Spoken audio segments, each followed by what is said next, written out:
Well, I got, there's a little trick, which is from James Cagney. If you, not necessarily evil, but if you want to look tough, you bring the head up first, then the eyes.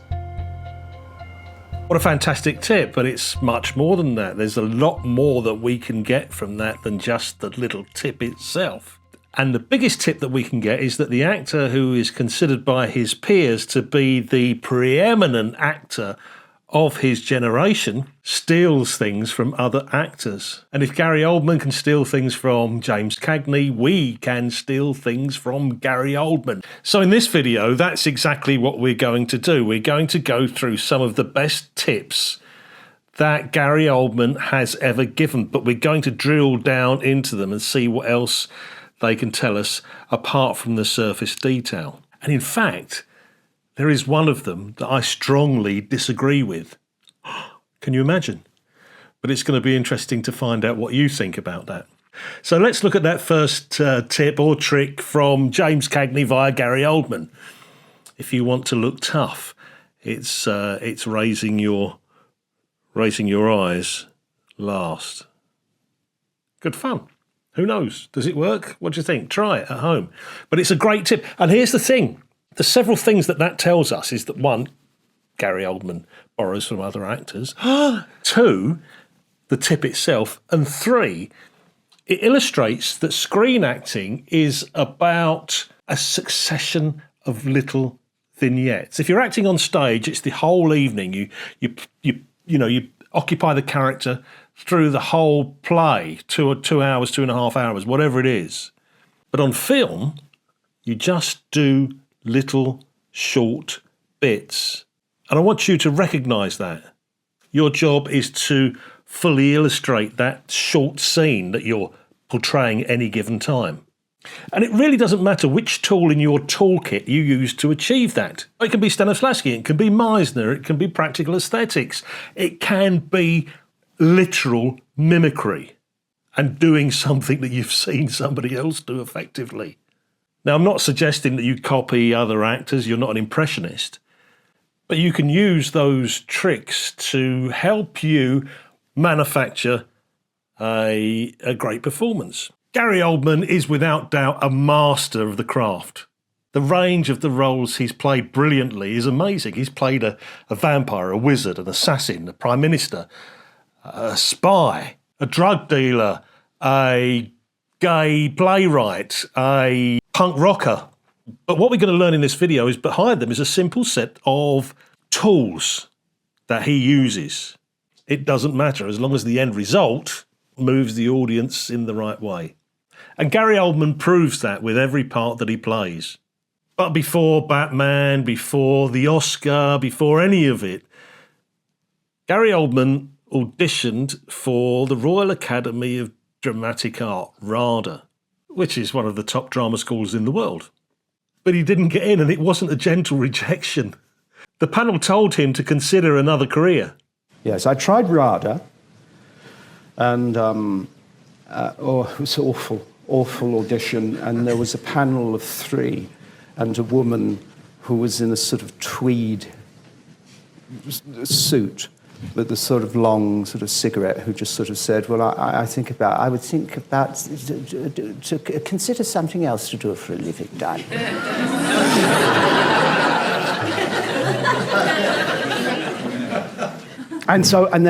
But I didn't give up, and then I went to Rose Bruford.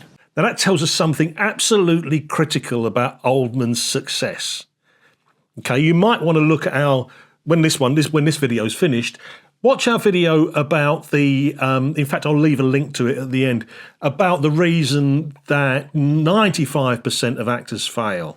Gary Oldman went to that audition and was destroyed by the panel. But he didn't take no for an answer. He carried on going. It happens to all of us. It happened to me. I'm sure I got told I was very cheeky by the Welsh College of Music and Drama when I auditioned there, because I did Undermilk Wood and with a Cockney accent. Ridiculous now when you think about it. But again, I didn't give up. And eventually I got into Aura. The rest, as they say, is history. We'll talk about that in another video. But Gary Oldman didn't give up, and he got into Rose Bruford, which is a really good college as well. In fact, around about the time that I was going to drama school, now Gary Oldman went to drama school probably, I don't know, maybe 10 years before me. But when I was auditioning, RADA had lost its accreditation as a drama school. Can you believe that? That the great Royal Academy of Dramatic Art wasn't actually recognised by the education authorities to be good enough to give people a grant to go to. They've got it back since, but it was interesting. Anyway, that was Gary Oldman.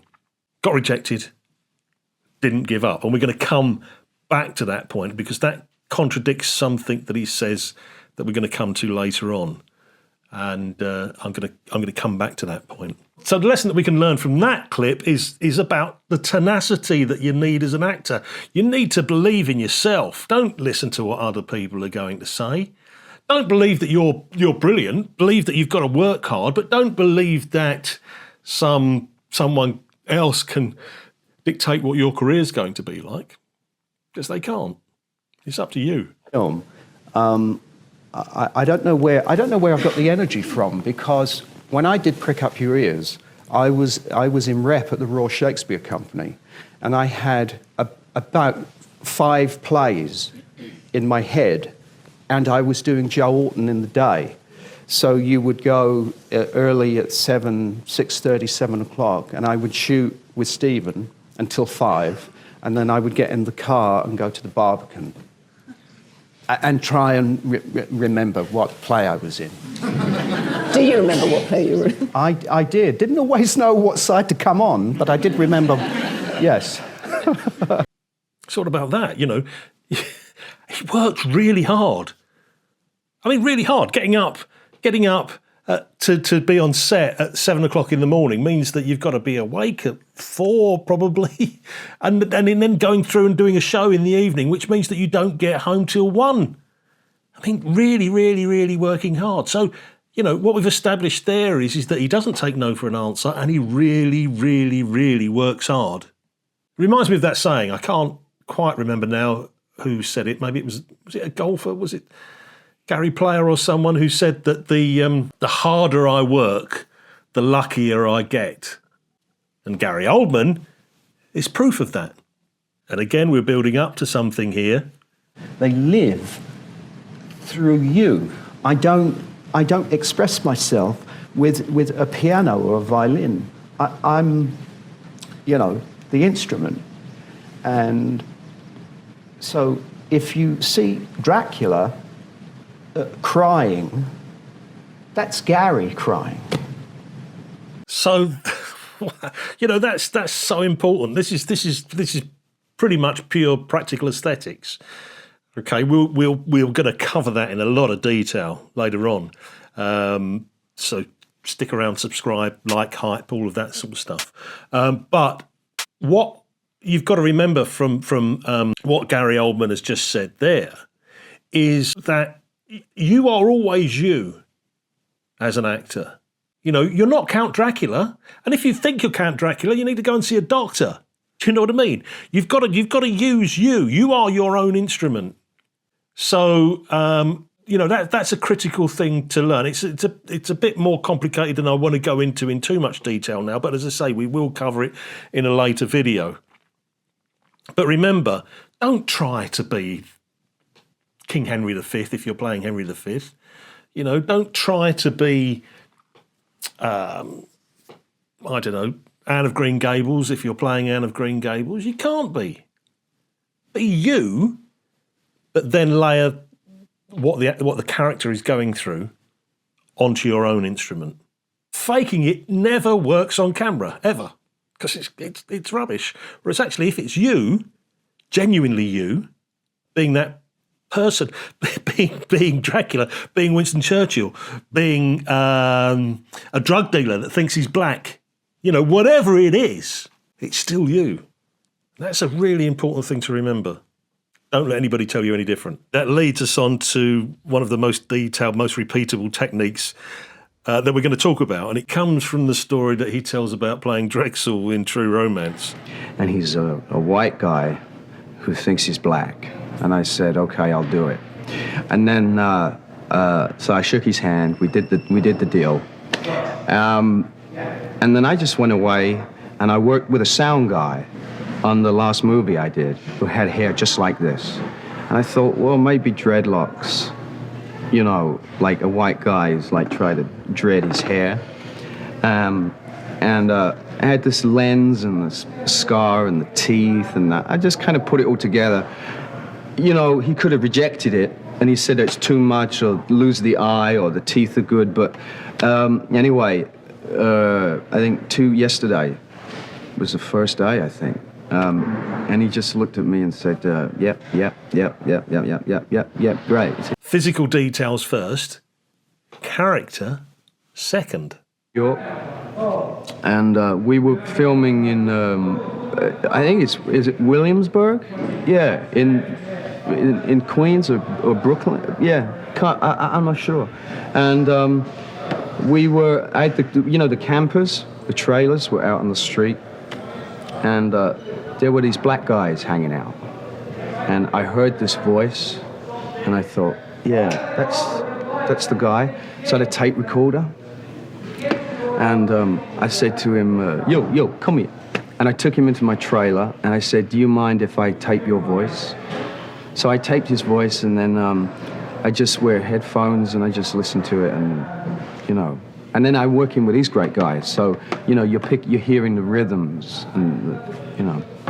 So I suppose the lesson there is to if you're going to do something like that, building it from the outside, test it against someone. Test the voice, the movement, the accent against someone that would know, if you like, whether that sounds ridiculous or not. And if they think it sounds ridiculous, you've got to change it. So built from the outside, tested it against a real-life situation. When he was happy, he took it on set.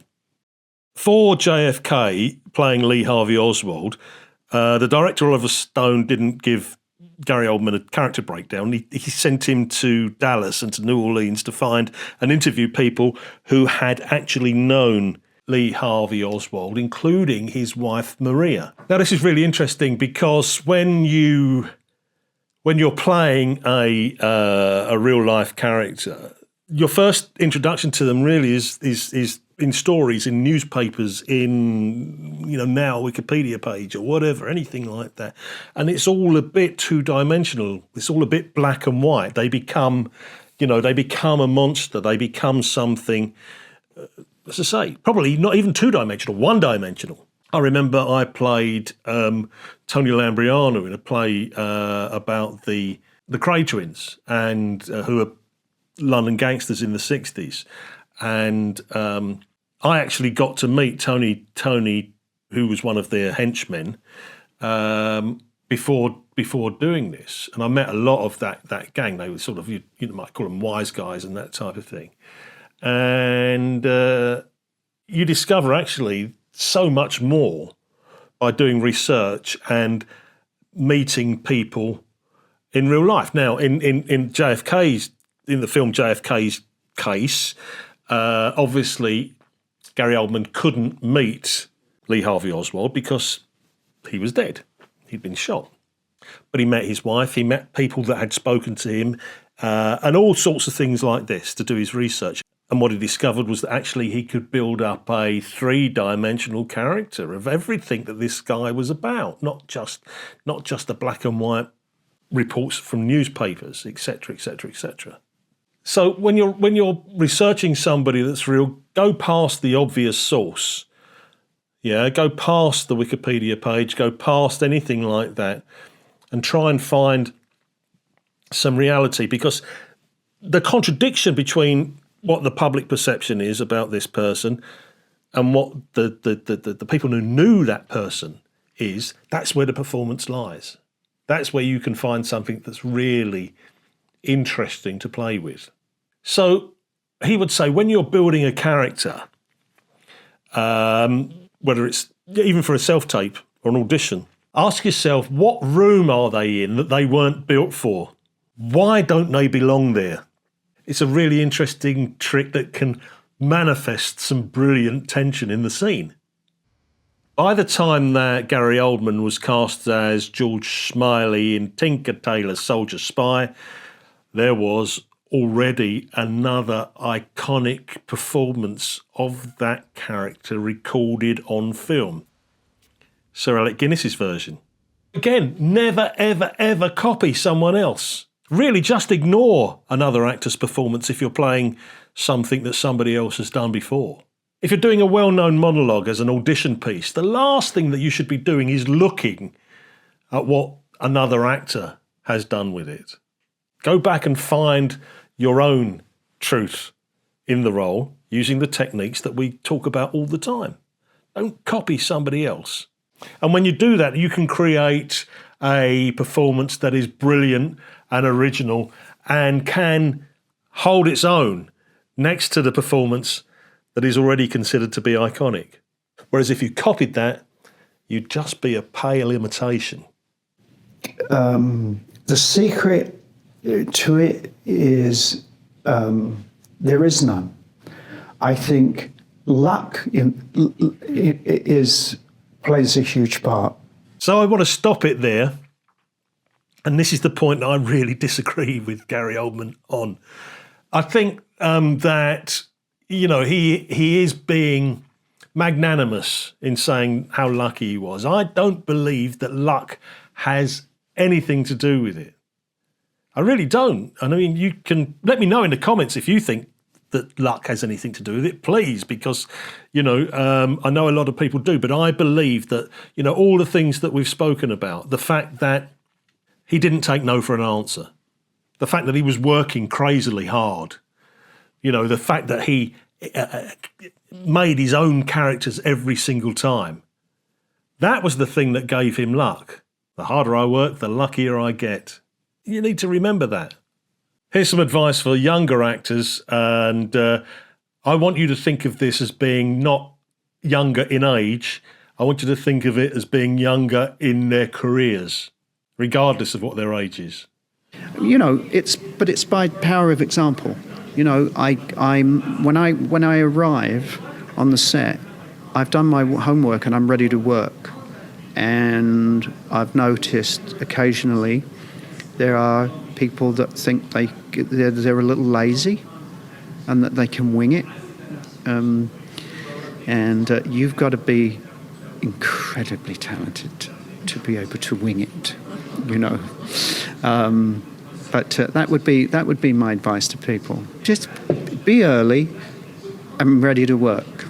So there we are. Hopefully Gary Oldman has taught us lots that we can take away and apply to our own careers. Don't forget, you can specifically work with me and loads of other great teachers at the Acting Academy. The link is in the description. You get 14 days free, so you can see whether you like it or not. It's mostly an online course, and I look forward to working with you if you want to come and work with us.